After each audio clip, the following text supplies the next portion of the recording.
Hi there, I'm Jessica Uphoff with NFM Lending, and today I have a very special guest.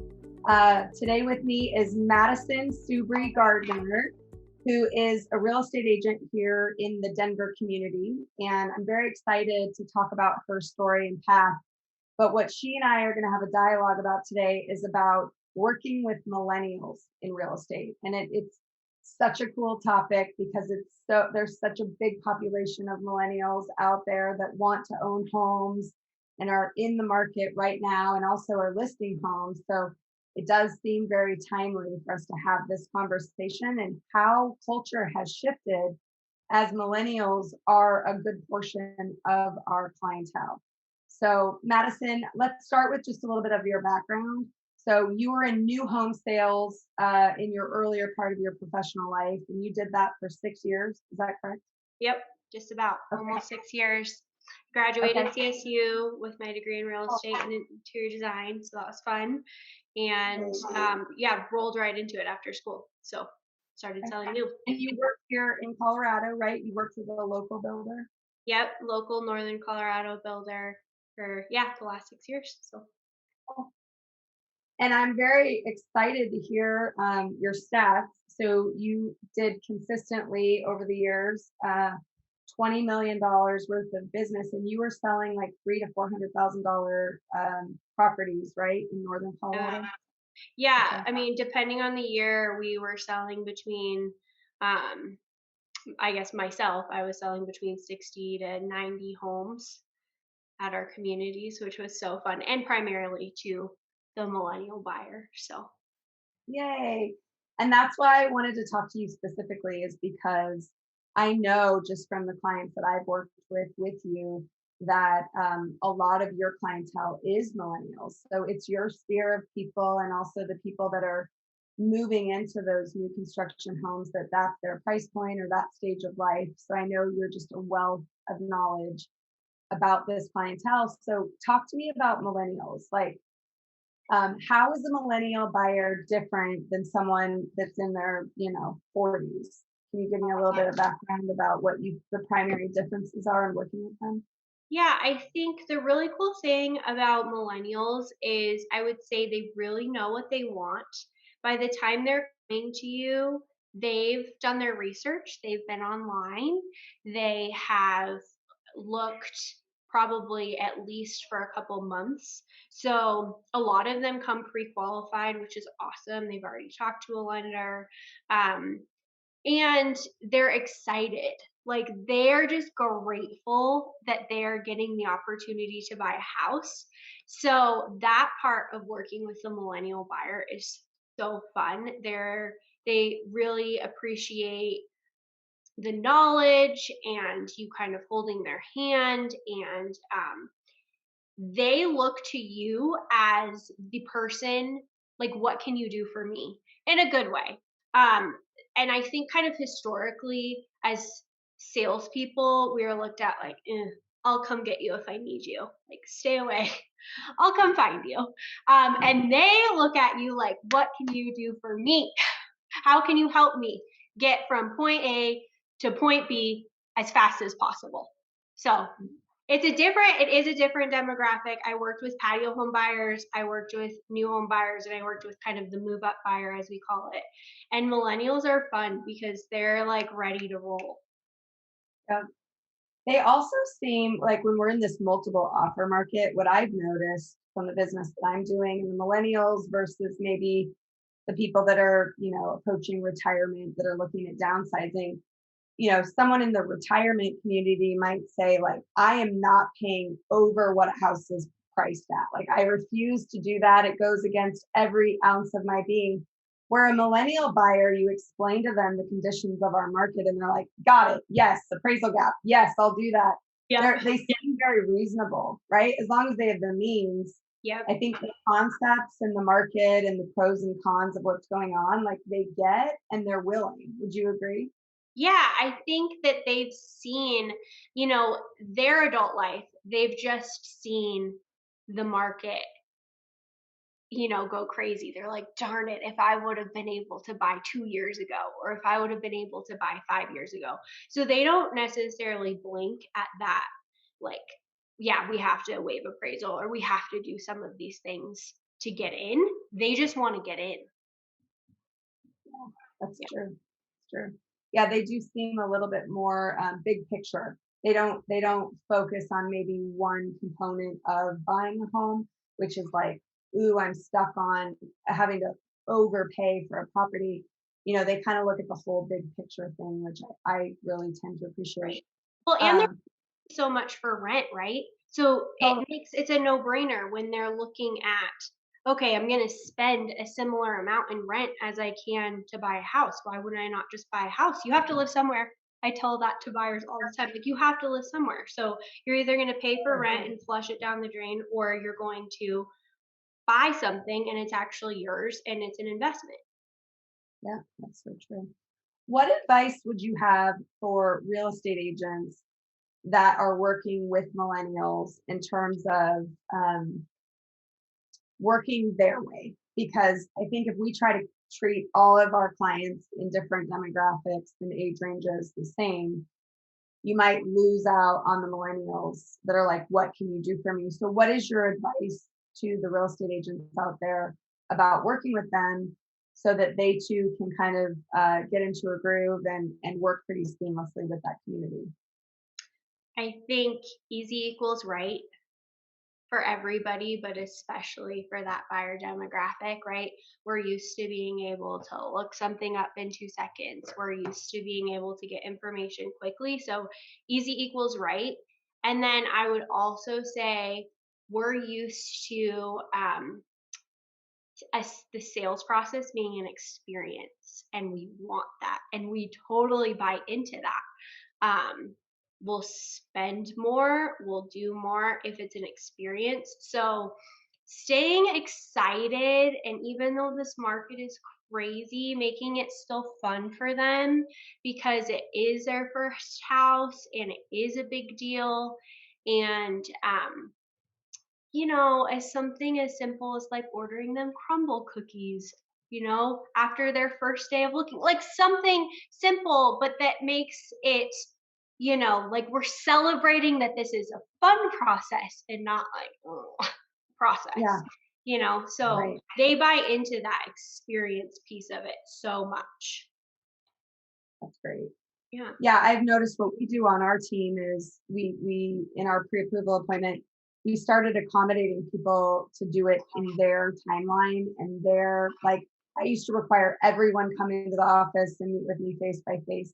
And actually the pandemic has shifted my business to where easy equals right, right? Like I'm like, okay, can you Zoom with me for an hour and we'll talk about the market, we'll talk about what you qualify for.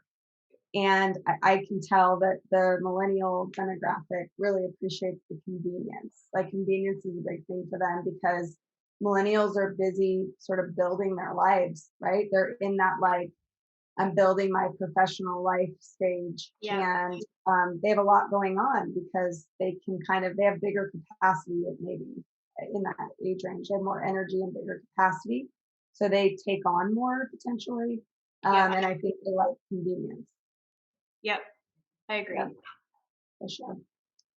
And then what advice would you give to a millennial buyer about our market? And you've already made it very clear that you think buying a home is the right.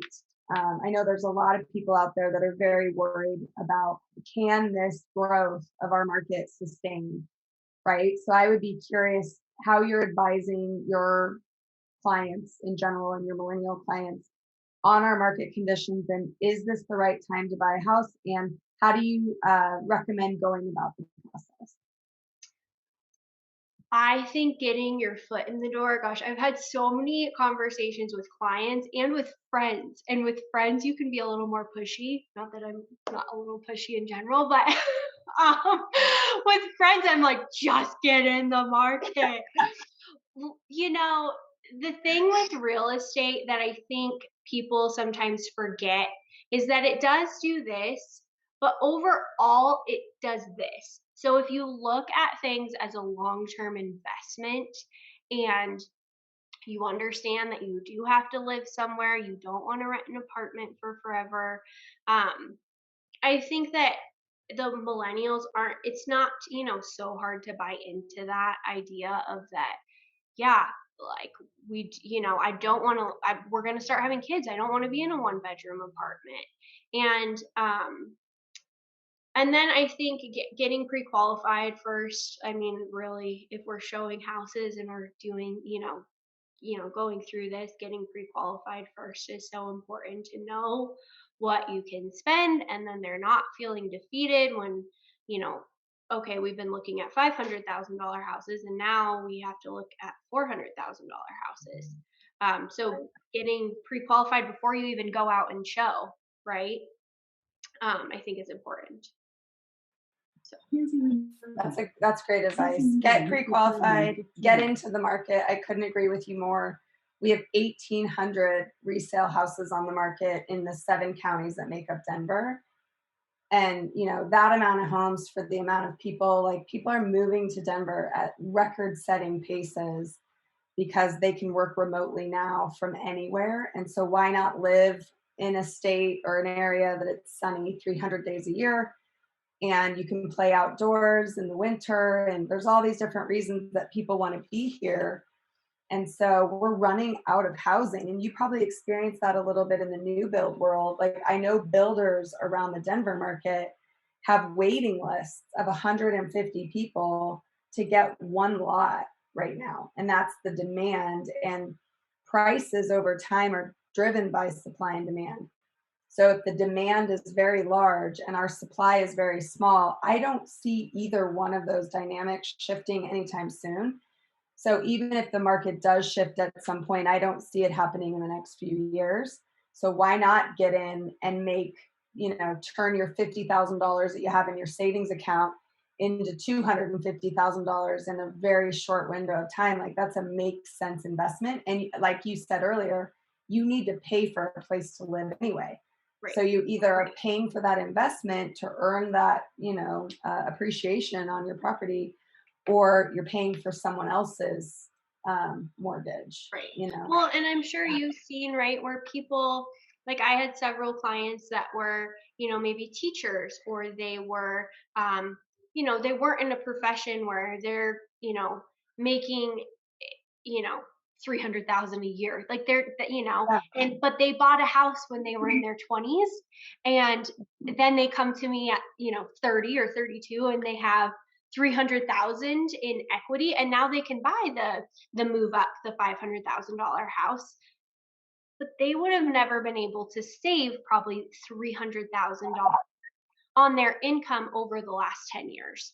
And I think that is a huge piece of the puzzle too, that, sometimes people don't think about that, but getting into the market then can allow you to keep moving up. And as you grow your family, or as your circumstances change, it gives you the opportunity to make different choices that maybe you couldn't make if you didn't just get in initially. Yeah, for sure. How do we connect with millennial buyers? Like if I'm a real estate agent and I want to build some clientele that is in that age range, where do I find them? Find them. I think online is, and if you're paying for if you're paying for a Zillow, or if you're paying for any lead generation, again, easy equals right and fast. They want you to be fast. I think responding with a video, a personalized video, um, sometimes that sounds cheesy, but a lot of times it comes across really well and people love it. Um, I think doing that after you've met with them and doing a recap over video is so cool. Like they will eat that up because you're using that tech, and we enjoy that tech, and of the age of like swiping and watching the stories and stuff. Like that's a that's a primary form of communication for that buyer. And so they might be annoyed by you calling them and leaving them a voicemail. Yeah. Like that annoys me. Yeah. I don't know how you feel about that, but that, like, I don't want to listen to a voicemail. Text It's me. funny. I read my voicemails like a text, and I prefer that. And it's funny, not with my clients, but with my family. I'm like, Dad, why are you leaving me voicemails? Like, text me, right? Like, and I'm not a millennial, but I understand that our culture is shifting to easy. We want it easier. I want to read what you have to say to me quickly. I don't want to sit there and listen to your voicemail, right? And Well, and it's maybe the that's part of convenience of it's when you want to respond, right? That's the thing with it. text. So, like, if I'm busy, I don't have to respond to you right now. Whereas if we're on a phone call, sometimes that's harder. Um, it's just more convenient for them to respond as they're available rather than when you call, which sounds silly, but it's true. It's so true. All right, let's recap. So we should text with millennials probably because they're on their iPhones a lot. They've also done their research. They know what they want. So just give it to them, right? I want to go see this property. Give it to them. Maybe you build rapport at the property that they asked you to show them. Don't fight them on you got to do this first or this first. Give them what they're asking you for. Easy equals right. Do what's easy. And what else as a recap? Um, I think they look to you as like the expert and the value add. So whatever you're doing marketing wise to them, make sure it's a value because otherwise forget it. It Right. has to be a value to that buyer profile. Cool. And then last but not least, you're now a real estate agent in the Denver market and you've joined one of the top teams in the country, which is like so super exciting. And I know your team like crushes it in Broomfield, Westminster, like all around the northern side of Denver. I mean, obviously you guys work everywhere, but your reviews online in those areas, your team just absolutely crushes it. Tell us about your um, path as a realtor and what you're going to focus on. Yeah, I think that um I do love the millennial buyer. That's really who I've been working with so much over the last, several years. But I did do patio homes for a long time too, and I loved that. That's its own, fun dynamic of people really wanting something specific because it is their last house, and it's really fun to kind of help them either build that or, you know, help them to find what they're looking for in that like last move. Um, I love new construction. I'll never stop selling new construction. I love the design piece. So I've been doing that as well for clients, which is so fun too.